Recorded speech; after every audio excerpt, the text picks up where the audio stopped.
there, welcome back to my channel. I'm doing a layout for using Simple Stories True Colour, and this was a challenge set by Sam on the Hey Little Magpie team to use border punches. So this is my photograph I'm going to use, me and James with Aurora in Epcot last year over in Florida. I've mainly used scraps for this layout. And I think one or two sheets from the 6x8 pad. You'll see as I'm going through what I've used, and I've took out a selection of border punches from my stash. So here I'm just going through the papers to see what I've got. Some of them are from the 6x6 pad, some of them are cut off from the 12x12 sheet, which I do end up punching the whole length of the 12x12 sheet width and cutting it down to size. I'm just selecting which ones I want to use, and then with Aurora being in a pink dress, I've decided that I wanted to have some pink in the photograph, in the column, and also I'd seen one of the sheets of 6x8 papers that was full of cameras. So I've decided to use that one as well. So it's a mix of all the colours in this collection. I'll just flick through again just to see if there's anything else that I fancied to add. But I think I only just used that one sheet at the moment. I also found this tag, which I've cut out. Now, it's quite dark, but I thought it still went well with my layout. I'm not sure if it's black or dark brown, but I do like it. It's similar colour to this pattern paper here that I'm punching. So I start by just punching the bottom edge of each piece of scrap paper I add, pattern paper, with the various border punches. I think I've gone fast forward quite a lot, so you won't see me do every single sheet of paper. And I've tried to incorporate these flowers along the way. You'll see where I add the pink shortly.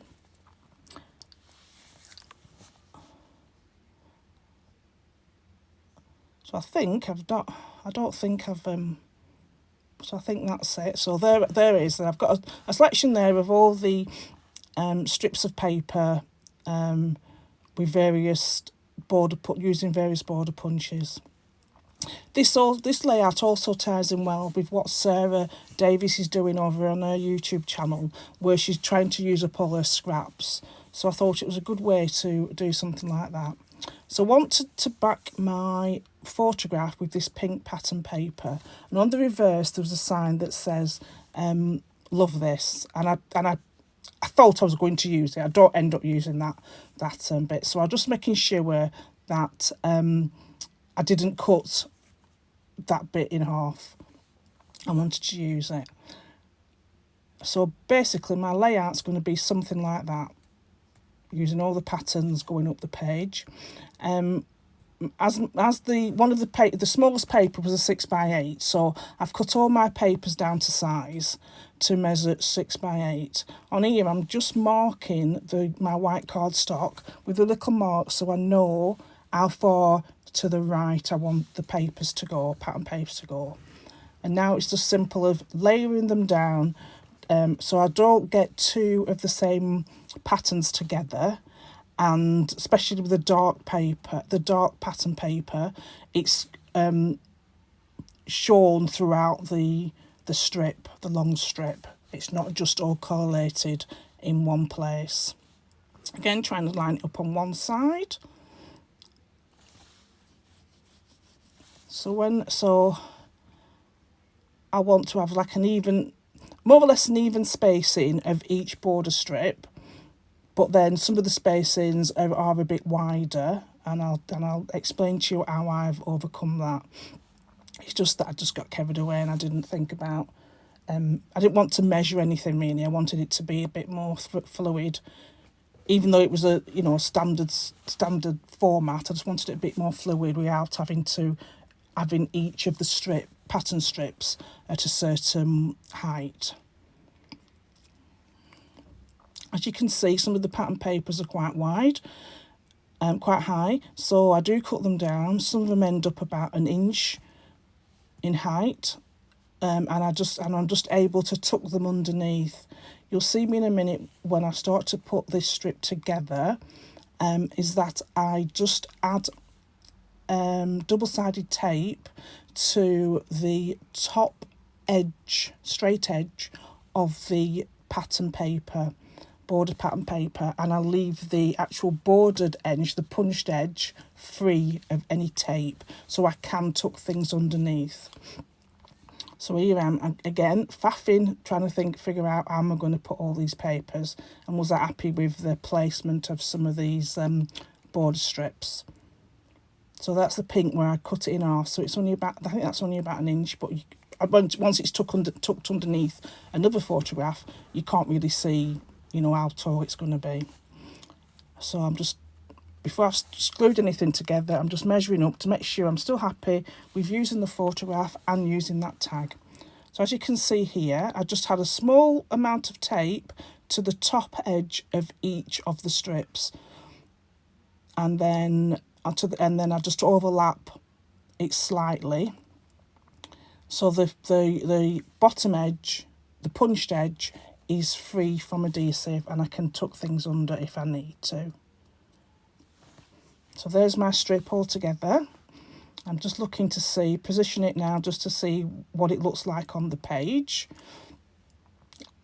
And I've got this spare yellow strip, and I'm thinking, where do I put it?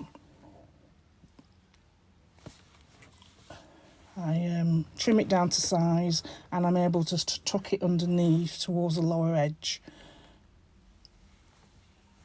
just above the first pink one from the bottom. Just slips nicely in underneath the edge.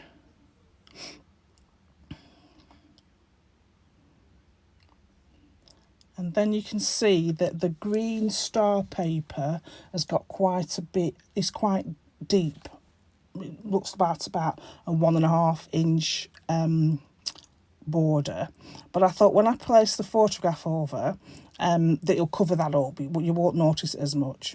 So I've got 2 pieces of pattern papers this time. So I've gone for the pink one out of this collection, and also a piece of a yellow pattern paper out of this collection.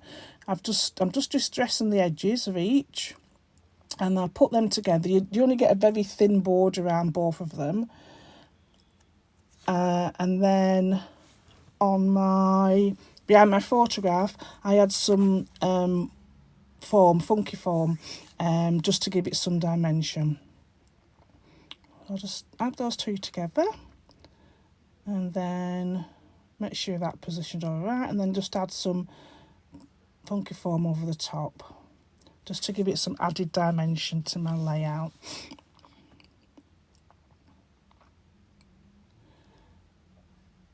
So once all that's done, I decide that I want to, so I'm just going to put, I'm decided I wanted to put some some ink onto the background cardstock. So just using, I think it's, is it? Saltwater taffy, just working saltwater taffy, rubbed it onto my glass mat, and just loosely splattering ink all over the background paper, just to make it a bit more, not as sharp, not as white coloured. Now I'll go for my stickers and my foam stickers, sticker book, brads, enamel dots, and I've got a few bits of embellishment. Also, this collection, part of this collection, is from the Nest Box kit called True Colours that I've done along with Sarah. So there are a few bits and pieces here that are things that were available in the kit. I've just put it all together. So now it's time to build up clusters around my photograph. At this stage, I don't think I've stuck the background down yet. I think I'm still messing around with it. I wasn't undecided whether to keep it on the right hand side like it is, or put it on the left, or put it in the middle. It does end up being on the right hand side. So this piece is from the little clip, and the smiley fabric is from part of the what's left over from the kit of the nest box kit. And then I've chosen the word hello from the foam stickers, which is just going to go along the top. And I've used some alphabets from Dougal Bug Alphabet Soup, just to put I'm going to put the word Aurora underneath where it says hello. Now, I'm still messing around with this tag, thinking, do I really want it? Because it is quite dark, but I think, yes, I do. I do want it. I quite like it because it's got the dark elements of some of the pattern paper are in the background anyway. So now it is. Now time to stick it down. So I try not to stick down towards the edges of my any pattern papers I'm putting down. I try not to stick down towards the edges because I always know that I'm going to want to tuck things behind. If it's too loose, I can always add glue later. It's a lot easier to add it later. I find it a lot easier to add it later than add it as I'm before I do it, and I'm going to pull the pattern paper up, which I have done more than that. So I've got this piece from the turquoise paint swatch, I would think it piece, and I wanted to stick it around the side, but it wasn't. It was a bit too big, so I ended up cutting it down at an angle, so I've still got the shape of it, and I can use the piece that I've cut off on something else. So that's going to go there, and then there's like a little library card, printed library card. It's not an envelope, it looks like, but there's no opening to it. So now to put all these pieces together, I can just tuck them behind the pattern paper strip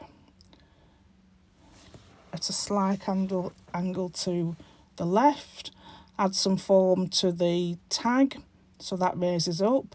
Again, this ribbon is from part of the True Colours kit that I did with Sarah, Nest Box kit, which is perfect match to this collection.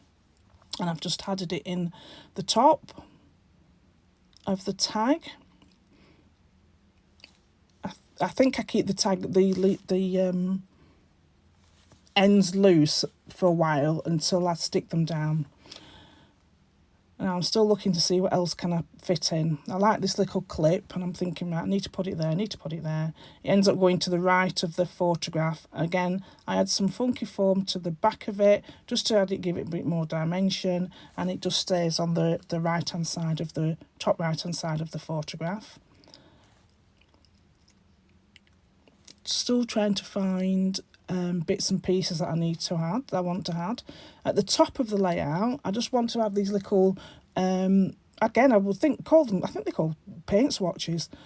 They're only really small, maybe half an inch, I would think. And I just put them along the top just to add a bit more colour to that top edge of my pattern papers. This is another tag that I wanted to use, and it says 365 every day, and I've just cut it down and tucked it underneath the tag on the left hand side. And then using another tag from the sticker book, I've added just underneath the photograph as well, where I will put a small amount of journaling. I love these puffy alphas, absolutely gorgeous. And I must confess that I have got more than one colour. And then I'm just going, so I've put that just at the top right hand side, and I've put the large hello piece, foam piece at the top.